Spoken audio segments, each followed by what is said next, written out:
दोस्तों, तीसरे टी20 मुकाबले में न्यूजीलैंड की टीम को जिस तरह से टीम इंडिया ने बेरहमी से रौंदा, उसके बाद अब चौथे टी20 मुकाबले में भी कप्तान सूर्यकुमार यादव का इरादा बिल्कुल साफ है कि न्यूजीलैंड को कोई भी राहत नहीं दी जाएगी।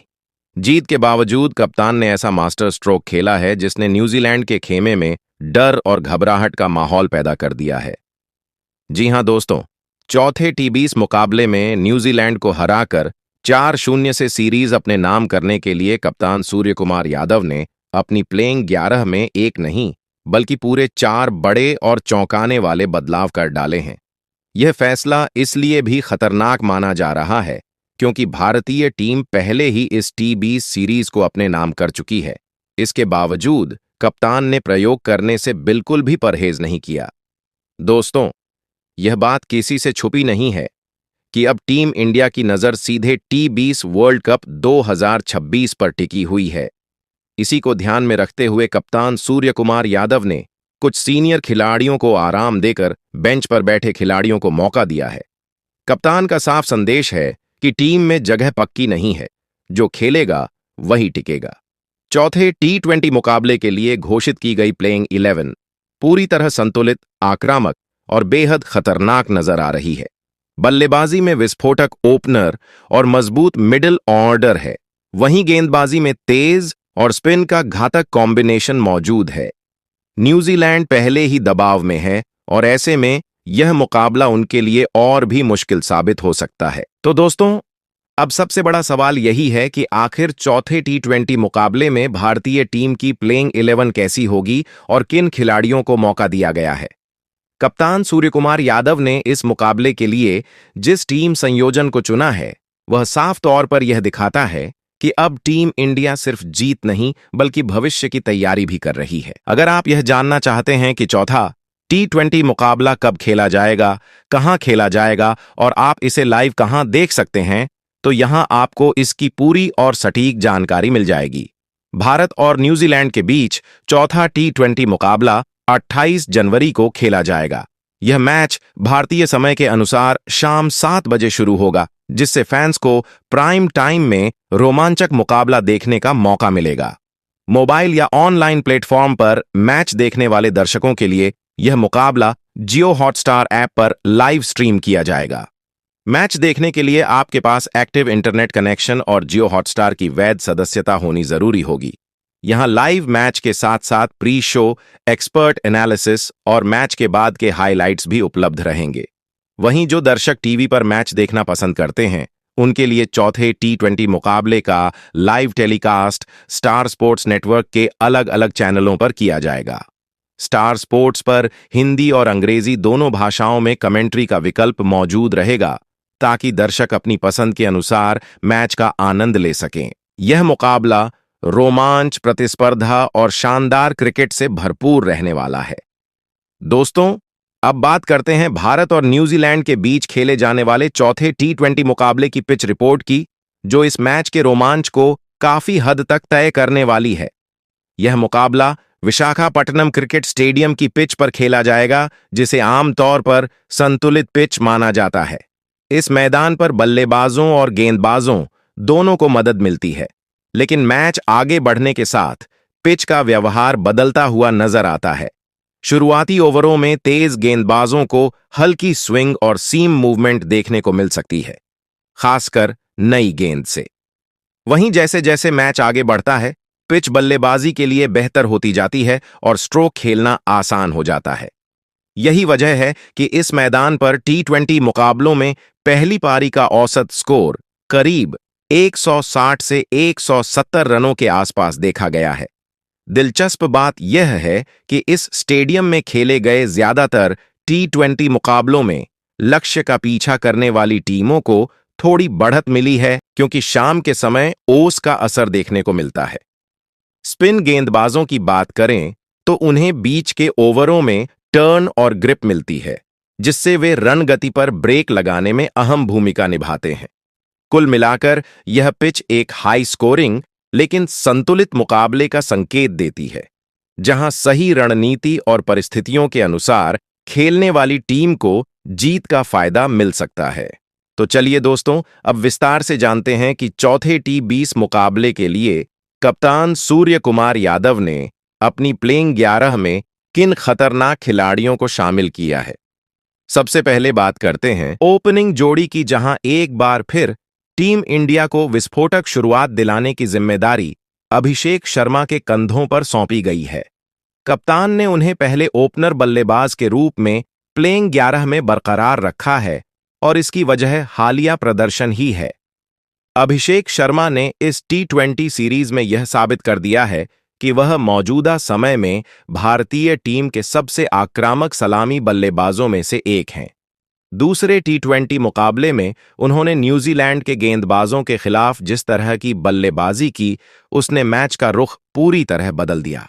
अभिषेक शर्मा ने महज 14 गेंदों में अपना अर्धशतक पूरा किया, जो अपने आप में एक बड़ी उपलब्धि है। इसके बाद उन्होंने कुल 20 गेंदों का सामना करते हुए 68 रनों की ताबड़तोड़ पारी खेली। इस दौरान उनके बल्ले से 7 चौके और 5 शानदार देखने को मिले, जबकि उनका स्ट्राइक रेट 340 के आसपास रहा। उनकी इस पारी ने न सिर्फ भारतीय टीम को मजबूत स्थिति में पहुंचाया, बल्कि न्यूजीलैंड के गेंदबाजों पर भी जबरदस्त दबाव बना दिया। अभिषेक शर्मा की खास बात यह है कि वह क्रीज पर आते ही आक्रामक रवैया अपनाते हैं और पहली ही गेंद से बड़े शॉट खेलने में भरोसा रखते हैं। एक बार अगर वह सेट हो जाए तो फिर गेंदबाजों के लिए उन्हें रोकना बेहद मुश्किल हो जाता है। यही वजह है कि चौथे T20 मुकाबले से पहले न्यूजीलैंड की गेंदबाजी इकाई अभिषेक शर्मा को लेकर खास रणनीति बनाने पर मजबूर नजर आ रही है। फैंस को भी एक बार फिर उनसे तेज और प्रभावशाली पारी की उम्मीद है। अब दोस्तों, अब बात करते हैं भारतीय टीम की ओपनिंग जोड़ी में किए गए दूसरे बड़े बदलाव की, जिसने चौथे T20 मुकाबले से पहले सभी का ध्यान अपनी ओर खींच लिया है। कप्तान सूर्य कुमार यादव ने इस मुकाबले के लिए दूसरे ओपनर बल्लेबाज के रूप में बड़ा फैसला लेते हुए संजू सैमसन को प्लेइंग 11 से बाहर कर दिया है और उनकी जगह ईशान किशन को ओपनिंग की जिम्मेदारी सौंपी है। यह फैसला हालिया प्रदर्शन को देखते हुए लिया गया है, क्योंकि इस T20 सीरीज के शुरुआती 3 मुकाबलों में संजू सैमसन अपने प्रदर्शन से उम्मीदों पर खरे नहीं उतर पाए। संजू सैमसन पिछले तीनों T20 मुकाबलों में रन बनाने में नाकाम रहे, जिससे टीम इंडिया को शुरुआत में वह मजबूती नहीं मिल सकी जिसकी जरूरत होती है। ऐसे में टीम मैनेजमेंट ने बल्लेबाजी क्रम में बदलाव करते हुए ईशान किशन को ऊपर भेजने का निर्णय लिया है। ईशान किशन को एक आक्रामक और भरोसेमंद सलामी बल्लेबाज माना जाता है, जो पावर प्ले के ओवरों में तेजी से रन बटोरने की क्षमता रखते हैं। इस सीरीज में अब तक ईशान किशन को तीसरे नंबर पर बल्लेबाजी करने का मौका मिला था और वहां भी उन्होंने अपनी उपयोगिता साबित की है। दूसरे T20 मुकाबले में उन्होंने शानदार अर्धशतकीय पारी खेली थी, जबकि तीसरे T20 मुकाबले में उन्होंने मात्र 13 गेंदों पर 28 रन बनाए, जिसमें 3 चौके और 2 शामिल थे। उनकी इस पारी ने टीम इंडिया को तेज शुरुआत दिलाने में अहम भूमिका निभाई। अब ओपनिंग की भूमिका में ईशान किशन से एक बार फिर आक्रामक बल्लेबाजी की उम्मीद की जा रही है। अब दोस्तों, अगर बात करें भारतीय टीम की प्लेइंग 11 में तीसरे नंबर की, तो चौथे T20 मुकाबले के लिए कप्तान सूर्य कुमार यादव ने एक अहम फैसला लेते हुए तिलक वर्मा को टीम में शामिल किया है। तिलक वर्मा अब पूरी तरह फिट हो चुके हैं और चोट से उभरने के बाद एक बार फिर भारतीय टीम के साथ जुड़ गए हैं। की वापसी से टीम इंडिया की बल्लेबाजी को मिडिल ऑर्डर में मजबूती मिली है, जो किसी भी T20 मुकाबले में बेहद जरूरी मानी जाती है। तिलक वर्मा को भारतीय टीम का एक भरोसेमंद मिडिल ऑर्डर बल्लेबाज माना जाता है। वह ऐसे खिलाड़ी हैं जो दबाव की परिस्थितियों में भी संयम बनाए रखते हैं और हालात के अनुसार अपनी बल्लेबाजी को ढालने की क्षमता रखते हैं। चाहे तेजी से रन बनाने की जरूरत हो या फिर विकेट संभालकर पारी को आगे ले जाना हो, तिलक वर्मा दोनों ही भूमिकाओं में खुद को साबित कर चुके हैं। अगर उनके T20 अंतर्राष्ट्रीय करियर पर नजर डालें तो उन्होंने अब तक लगभग 16 T20 मुकाबले खेले हैं, जिनमें उनके नाम 300 से अधिक रन दर्ज हैं। इस दौरान उन्होंने 2 अर्धशतक भी लगाए हैं।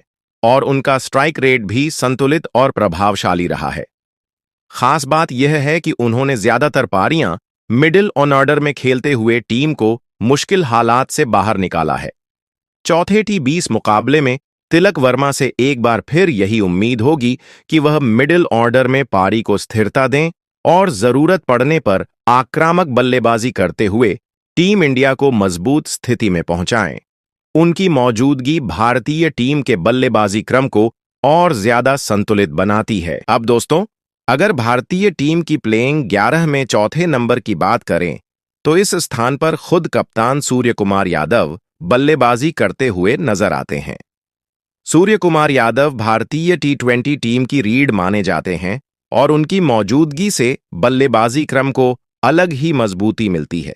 हालांकि एक समय ऐसा भी आया था जब उनके बल्ले से लगातार रन नहीं निकल रहे थे, जिसके चलते उनके फॉर्म को लेकर सवाल उठने लगे थे। लेकिन इस T20 सीरीज में सूर्य कुमार यादव ने अपने प्रदर्शन से सभी आलोचनाओं का जवाब पूरी मजबूती के साथ दिया है। न्यूजीलैंड के खिलाफ मौजूदा T20 सीरीज में सूर्य कुमार यादव का प्रदर्शन बेहद प्रभावशाली रहा है। पहले T20 मुकाबले में उन्होंने संयम के साथ बल्लेबाजी करते हुए 32 रनों की उपयोगी पारी खेली। इसके बाद दूसरे T20 मुकाबले में उन्होंने अपनी क्लास दिखाई और आक्रामक अंदाज में 84 रनों की शानदार पारी खेलकर मैच का रुख पूरी तरह बदल दिया। वहीं तीसरे T20 मुकाबले में सूर्य कुमार यादव ने कम गेंदों में तेज रन बनाते हुए 26 गेंदों पर 57 रन की निर्णायक पारी खेली, जिसमें कई आकर्षक चौके और बड़े शॉट शामिल थे। सूर्य कुमार यादव को 360 डिग्री बल्लेबाज यूं ही नहीं कहा जाता। वह मैदान के हर हिस्से में शॉट खेलने की क्षमता रखते हैं और स्पिन ऑफ तेज गेंदबाजी दोनों के खिलाफ समान रूप से प्रभावी माने जाते हैं। दोस्तों, अगर भारतीय टीम की प्लेइंग 11 में 5वें नंबर की बात करें तो इस स्थान पर कप्तान सूर्य कुमार यादव ने हार्दिक पांड्या पर भरोसा जताया है। साफ तौर पर यह तय किया गया है कि चौथे T20 मुकाबले में हार्दिक पांड्या 5वें नंबर पर बल्लेबाजी करते हुए नजर आएंगे। अब तक इस T20 सीरीज में हार्दिक पांड्या को बल्लेबाजी का ज्यादा मौका नहीं मिला है, लेकिन गेंदबाजी के मोर्चे पर उन्होंने टीम के लिए अहम योगदान दिया है।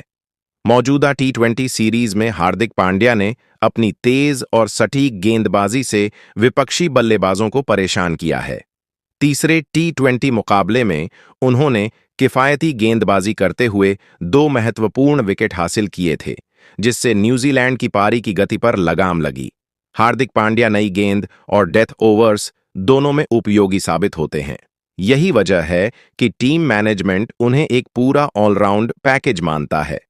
अगर हार्दिक पांड्या के बल्लेबाजी रिकॉर्ड पर नजर डालें तो वह T20 फॉर्मेट में अपनी विस्फोटक बल्लेबाजी के लिए जाने जाते हैं। उन्होंने अंतर्राष्ट्रीय T20 क्रिकेट में अब तक 90 से अधिक मुकाबले खेले हैं और 1400 से ज्यादा रन बनाए हैं, जिसमें कई मैच जिताऊ पारियां शामिल हैं। उनका स्ट्राइक रेट हमेशा से तेज रहा है, जिससे वह अंतिम ओवरों में तेजी से रन बनाने में माहिर माने जाते हैं। हार्दिक पांड्या को जब भी बल्लेबाजी का पूरा मौका मिलता है, वह बड़े शॉट खेलने से नहीं हिचकिचाते और गेंदबाजों पर दबाव बना देते हैं। अब दोस्तों, अगर भारतीय टीम की प्लेइंग 11 में 6ठे नंबर की बात करें तो इस स्थान पर कप्तान सूर्य कुमार यादव ने एक बार फिर शिवम दुबे पर भरोसा जताया है। शिवम दुबे मौजूदा समय में भारतीय टीम के सबसे उपयोगी ऑलराउंडरों में गिने जा रहे हैं और उनकी फॉर्म इस T20 सीरीज में साफ तौर पर देखने को मिली है। जब भी उन्हें मौका मिला है, उन्होंने टीम की जरूरत के हिसाब से प्रदर्शन किया है।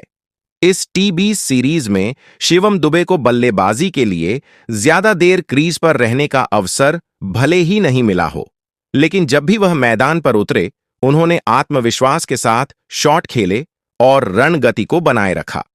शिवम दुबे की सबसे बड़ी खासियत यह है कि वह स्पिन गेंदबाजों के खिलाफ बेहद प्रभावी बल्लेबाजी करते हैं और मिडिल ओवर्स में तेजी से रन बटोर सकते हैं।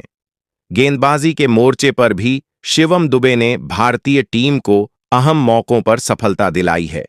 उन्होंने सही समय पर विकेट निकालकर विपक्षी टीम पर दबाव बनाया है। पिछले तीनों T20 मुकाबलों में यह साफ देखने को मिला कि जब भी टीम को ब्रेक थ्रू की जरूरत पड़ी, शिवम दुबे ने जिम्मेदारी निभाई।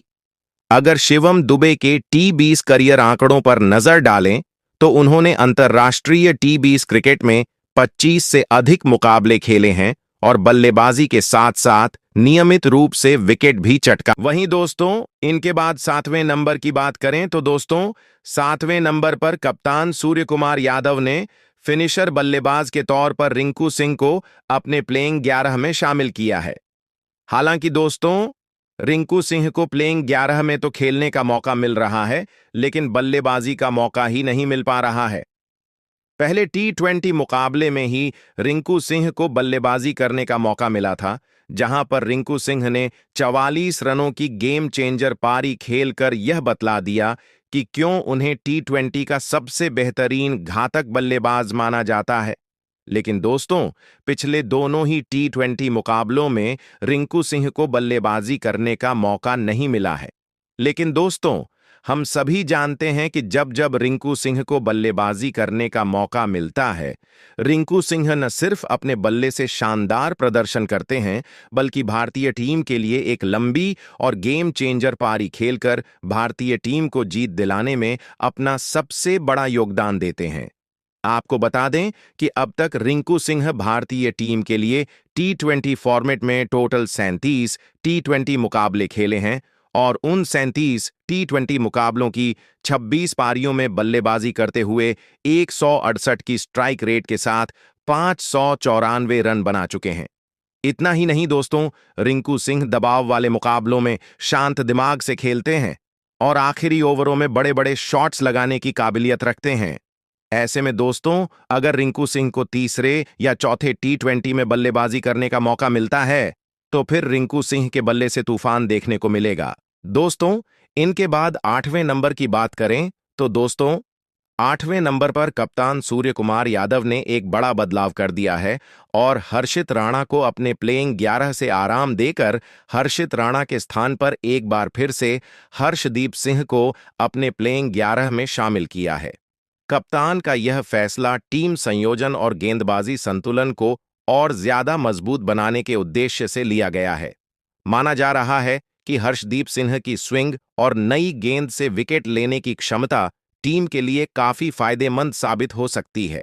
वहीं दोस्तों, इनके बाद 9वें, 10वें और 11वें नंबर की बात करें तो दोस्तों, 9वें, 10वें और 11वें नंबर पर कप्तान सूर्य कुमार यादव ने रवि बिश्नोई, जसप्रीत बुमराह और कुलदीप यादव को ही अपने प्लेइंग 11 में शामिल किया है, क्योंकि दोस्तों, जसप्रीत बुमराह, कुलदीप यादव और रवि बिश्नोई तीनों ही गेंदबाजों का प्रदर्शन बेहद ही ज्यादा खतरनाक रहा है और इन्होंने लगातार विकेट निकालकर विपक्षी टीम पर दबाव बनाया है।